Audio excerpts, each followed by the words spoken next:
Dhaka university এমন একটা university যে ইউনিভার্সিটিতে তোমার পজিশন যদি টপ 100-এও থাকে তাও তুমি বলতে পারবে না যে তুমি তোমার পছন্দের সাবজেক্ট অর্থাৎ ট্রিপলি, সিএসি অথবা এসিসিই মানে applied chemistry and chemical engineering এই সাবজেক্টগুলো পাবে কি পাবে না। কারণ ঢাকা ইউনিভার্সিটিতে সব কিছু তোমার পজিশন না, তুমি যে সাবজেক্ট পাইতে চাও তোমাকে ওই সাবজেক্টের কারেসপন্ডিং কোনো সাবজেক্টে ভালো একটা পজিশন আনা লাগবে, ভালো একটা মার্ক আনা লাগবে। যেমন তুমি যদি ঢাকা ভার্সিটিতে ট্রিপলি সাবজেক্ট পাইতে চাও বা সিএসসি সাবজেক্ট পাইতে চাও, এই সাবজেক্টগুলো যদি পাইতে চাও তাহলে তোমাকে ম্যাথে, ফিজিক্সে এগুলোতে 25-এর মধ্যে 15 মিনিমাম থাকা লাগবেই। তারপরে তুমি সিএসসি অথবা ট্রিপলি এই সাবজেক্টগুলোর জন্য এলিজিবল হবে। তুমি যদি অ্যাপ্লাইড কেমিস্ট্রি অ্যান্ড কেমিক্যাল ইঞ্জিনিয়ারিংয়ে পড়তে চাও তাহলে তোমাকে মাস্ট কেমিস্ট্রিতে 15 থাকা লাগে বা 14 থাকা লাগে, এরকম তোমাকে মার্ক থাকা লাগে। তোমার পজিশন যদি মনে করো টপ 100-এ আসে বাট তোমার যেই ম্যাথে মনে করো তোমার 14 আছে, তাহলে তুমি ট্রিপলি সাবজেক্ট পাবা না।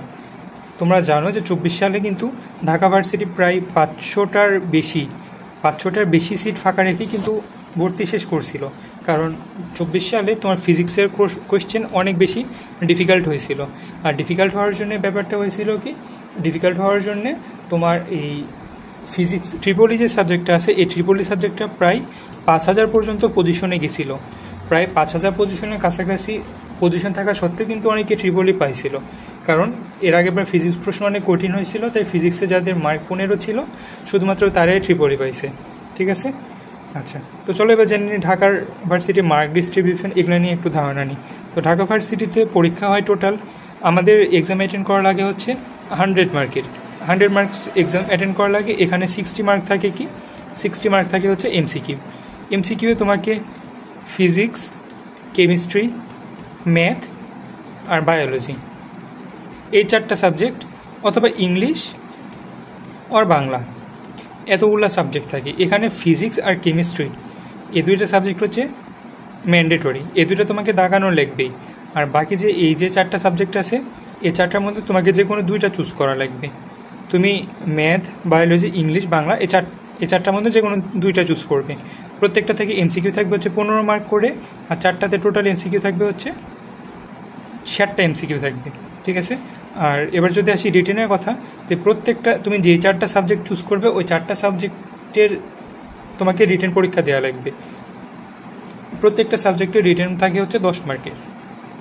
ফিজিক্স 10 মার্ক, কেমিস্ট্রি, দেন তুমি ম্যাথ দেখাইলে ম্যাথ, বায়োলজি দেখাইলে বায়োলজি, তো টোটাল 40 মার্কের রিটেন থাকে। এই নিয়ে তোমার এক্সাম হয় হচ্ছে 100 মার্কের, বাট রেজাল্ট কিন্তু করা হয় হচ্ছে 120 মার্কের মধ্যে। 120 মার্কের মধ্যে রেজাল্টটা করা হয়, কারণ এর মধ্যে 20 মার্ক তোমার নেওয়া হয় হচ্ছে জিপিএ থেকে। তোমার এসএসসিতে যদি তুমি জিপিএ 5 পাও তাহলে থাকে হচ্ছে তোমার 10 পয়েন্ট, আর এইচএসসিতে যদি তুমি 5.00 থাকে তাহলে তোমার হবে 5 × 2 অর্থাৎ 10 পয়েন্ট। আর সেম কীভাবে এসএসসিতে যদি তোমার 5.00 থাকে তাহলে সেম 5 × 2 = 10 পয়েন্ট। তো এই 120 মার্কের টোটাল তোমার রেজাল্ট করা হয়। আর এই 120 মার্ক রেজাল্ট করার পরে এখান থেকে তোমার মেনলি যেই পজিশনের যে ব্যাপারটা আছে, পজিশনের ব্যাপারে কিন্তু তোমার এটা দেখে না যে কোন সাবজেক্ট তুমি চুজ করছো। তুমি যদি ফিজিক্স, কেমিস্ট্রি, ম্যাথ, বায়োলজি দাগাও তাহলে যে তোমার মার্ক কম থাকলে পজিশন ভালো আসবে এরকম কিন্তু না।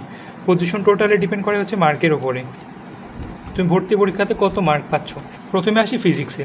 তো ঢাবির ফিজিক্স একটু কনসেপচুয়াল হয়, একটু বলতে গেলে অনেকটাই কনসেপচুয়াল হয়। এখানে এরকম না যে তুমি সব প্রশ্নেরই ডিরেক্ট উত্তর তুমি যদি মুখস্থ করে যাও তাহলে অ্যান্সার দিতে পারবে, এরকম মোটেও না। ঢাবির কোয়েশ্চেন কিন্তু এরকম হয় না যে তুমি মুখস্থ করে অ্যান্সার দিতে পারবে। এখানে প্রত্যেকটা কোয়েশ্চেন হয় হচ্ছে কনসেপচুয়াল। এখানে কোয়েশ্চেন অনেক বড় বড় হতে পারে, বাট অ্যান্সার যেগুলো আছে এগুলো খুবই কনসেপচুয়াল হয়। যেমন আমি 23-24 সালের একটা কোয়েশ্চেনের উদাহরণ দিই। ওখানে এরকম একটা প্রশ্ন ছিল যে একটি ইঞ্জিনের চাপ বাড়ায় 2 গুণ করা হয়, তারপরে তোমার কাজের পরিমাণে এত গুণ বাড়ানো হয়, এই করা হয় ওই করা হয়। বাট একটা কথা বলে দিছিল ওখানে যে টেম্পারেচার যেটা আছে ওইটা হচ্ছে স্থির রাখা হয়। তাহলে ওর যেই তোমার অন্তঃস্থ শক্তির পরিবর্তন ইউ, এটা কত গুণ হবে? তো ভাই টেম্পারেচার স্থির থাকলে অন্তঃস্থ শক্তি যেটা আছে ওইটাও স্থির থাকে, তাই অ্যান্সার যেটা ইউ ছিল ওইটাই অ্যান্সার হবে। তো এরকম কনসেপচুয়াল প্রশ্ন কিন্তু ঢাবিতে খুবই আসে। যেমন এরপরে ঢাবির কমন একটা কোশ্চেন আছে, ওইটা হচ্ছে ওই কোশ্চেনটা আসে হচ্ছে ফিজিক্স ফার্স্ট পেপারে যেই ইয়ং মডুলাস ফিজিক্স ফার্স্ট পেপারে যে ইয়ং মডুলাস আছে, দেন তারপরে তোমার তাপগতিবিদ্যার যে তোমার অন্তঃস্থ শক্তির পরিবর্তন আছে, তোমার রোধ চ্যাপ্টারের যেই তোমার আপেক্ষিক রোধ আছে, এই যে কয়েকটা পয়েন্ট আছে, এই কয়েকটা পয়েন্ট ঢাবির জন্য খুবই ইম্পর্টেন্ট। কারণ ঢাবিতে এগুলা থেকে বারবার প্রশ্ন আসে। বারবার প্রশ্ন আসে বলতে গেলে কেমন প্রশ্ন আসে? তোমার প্রশ্ন আসে যে হচ্ছে কোনো একটা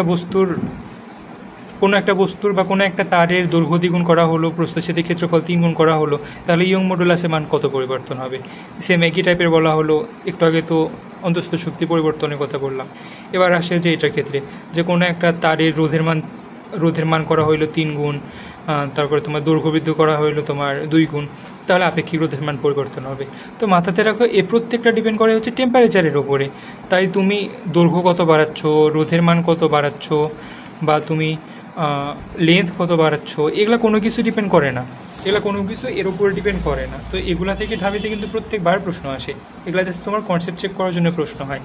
আচ্ছা, তো চলো এবার আসে হচ্ছে প্রিপারেশনের ক্ষেত্রে। প্রিপারেশন তুমি নিবে কেমনি ঢাবির প্রিপারেশন?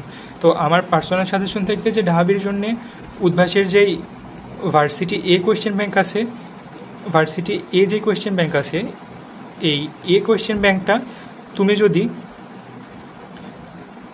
ভার্সিটি এ যে কোয়েশ্চেন ব্যাংকটা আছে, এটা যদি তুমি ভালো করে কনসেপচুয়ালি মানে কনসেপ্ট দিয়ে প্রত্যেকটা যদি বুঝে যদি সলভ করো তাহলে ঢাবির প্রিপারেশন অনেকটাই ভালোভাবে হয়। ঠিক আছে? তাহলে ঢাবির প্রিপারেশন অনেকটাই ভালোভাবে হয়, এমসিকিউ এর প্রিপারেশন। ঠিক আছে?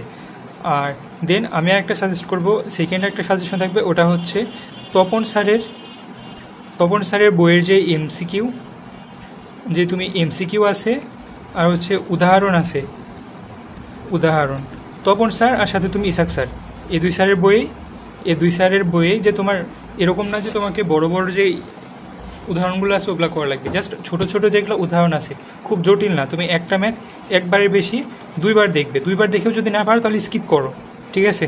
তুমি ইসাক স্যার আর তপন স্যারের বইয়ের এমসিকিউ আর উদাহরণ এই দুইটা ফিজিক্সের জন্য করবে, plus varsity a question bank, এটা তোমার ফিজিক্সের প্রিপারেশনের জন্য এনাফ। এবার আসি হচ্ছে কেমিস্ট্রির ক্ষেত্রে। তো দেখো, কেমিস্ট্রির প্রিপারেশন তুমি মেডিকেলের জন্য নাও, ভার্সিটির জন্য নাও, ঢাবির জন্য নাও, কেমিস্ট্রির জন্য একটাই বই, ওটা হচ্ছে হাজারি স্যার। কেমিস্ট্রির জন্য একটাই বই, ওটা হচ্ছে হাজারি স্যার। হাজারি স্যারের বইয়ে যা এমসিকিউ আসে বা বইয়ের ভিতরে যেগুলো এমসিকিউ থাকে, ওই সবগুলো এমসিকিউ ভালো করে পড়ে নিবে। আর সেকেন্ড হচ্ছে ভার্সিটি এ কোয়েশ্চেন ব্যাংক, এটা ভালো করে পড়ে নিবে। আর দিন আসি হচ্ছে তোমার ম্যাথের ক্ষেত্রে।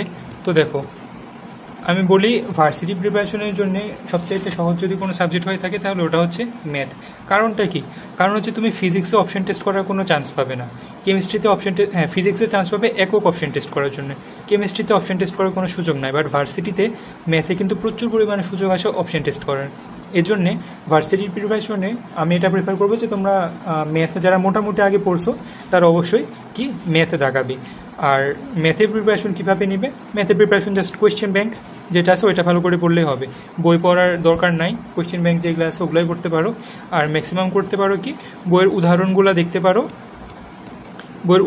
দেখতে পারো হচ্ছে তোমার রিটেনের জন্য উদাহরণগুলো একবার সলভ করে রাখতে পারো। আর এটা বলবো যে ঢাবির কোয়েশ্চেনও দেখা যায় একটা ম্যাথ গোটা সলভ না করে জাস্ট 2টা অথবা 3টা স্টেপের যদি ম্যাথ হয় তাহলে দেখা যায় একটা স্টেপ করার পরে অপশন টেস্ট করেই অ্যান্সার দাগানো যায়। এটাতে কিন্তু তোমার অনেক টাইম সেভ করে। তা আমি এটা প্রিফার করবো যে ঢাবির পরীক্ষার জন্যে তোমরা ম্যাথের জন্যে কোয়েশ্চেন ব্যাংক আর উদাহরণগুলো জাস্ট দেখতে পারো। এবার আসে হচ্ছে বায়োলজির প্রিপারেশন। তো বায়োলজি প্রিপারেশনে ঢাবির যদি আমি বায়োলজি রিটেন প্রিপারেশনের কথা বলি, বায়োলজি রিটেন প্রিপারেশন ঢাবির জন্য মানে মোস্ট ইজিয়েস্ট একটা ব্যাপার। কারণ ঢাবিতে একই সিকোয়েন্স মেনটেন করে প্রত্যেকবার ঢাবিতে রিটেনে কোয়েশ্চেন হয়। যেমন ওই নগ্নবীজি আবৃতবীজি, দেন তারপরে তোমার আসে হচ্ছে ওই C3 চক্র, C4 চক্র, এগুলো থেকে ঢাবিতে প্রায় প্রত্যেকবার প্রশ্ন আসে। তো এই টপিক জাস্ট তোমরা যদি প্রিভিয়াস ইয়ারের কোয়েশ্চেন দেখে যদি অ্যানালাইজ করো তাহলে দেখবে যে তোমরা ঢাবির রিটেনের প্রিপারেশন অনেক ইজিলি নিতে পারছো। আর ঢাবির এমসিকিউ প্রিপারেশন কীভাবে নিব? ঢাবির MCQ preparation question bank varsity এ যে কোয়েশ্চেন ব্যাংক আছে এই কোয়েশ্চেন ব্যাংকটা অবশ্যই তোমরা কী করবে? অবশ্যই ফলো করবে। ভার্সিটি এ কোয়েশ্চেন ব্যাংক থেকে যেগুলো কোয়েশ্চেন আসে ওগুলো তোমরা ভালো করে পড়লে দেখা যায় যে তুমি ঢাবির বায়োলজির জন্য এমসিকিউ প্রায় তুমি 70%-এর মতো হুবহু কমন পাই যাবে। একদম হুবহু কমন পাবে এরকম না, বাট ওই ধাঁচের ওই টাইপেরই এমসিকিউ দেওয়া থাকবে। তো ঢাবির বায়োলজি প্রিপারেশনটা কিছুটা এভাবেই নেবে। তো আজকের ক্লাস এ পর্যন্তই ছিল। তোমাদের যদি কোনো প্রশ্ন জানা থাকে, কোনো প্রশ্ন যদি তোমাদের জানা লাগে, তাহলে অবশ্যই আমাদের কমেন্ট বক্সে জানাবে। আর অবশ্যই তোমরা আমাদের ডিসক্রিপশনে দেওয়া ইমেল অ্যাড্রেসে তোমাদের মেলটা সেন্ড করতে পারো। ধন্যবাদ।